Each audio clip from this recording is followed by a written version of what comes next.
Well, since then, since Tom set an example here, I'm going to talk a little bit about going to Alaska.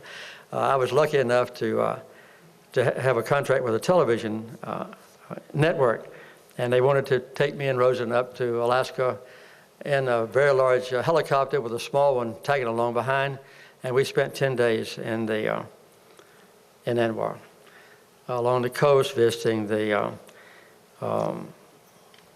native villages. We just land and talk to them and find out how they acted. I also was able to get in front with my wife of the porcupine herd, which is, as you know, about 120,000 caribou. And we got right in front of them, and they would come toward us, and when they saw us, they would divide, and we just sat there for an hour while thousands of caribou went by. We were able to find, with a helicopter, a musk oxen tribe, group, herd, and we landed about 2 miles away. My wife and I walked up toward the musk oxen herd, and we watched the males and females and young ones grazing.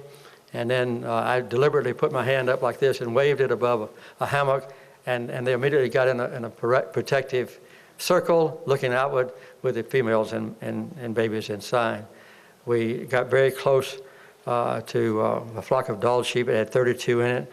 We also got close, just hovered above a den of wolves. It had about 30 wolves in it. We got very close to brown and grizzly bears and also polar bears.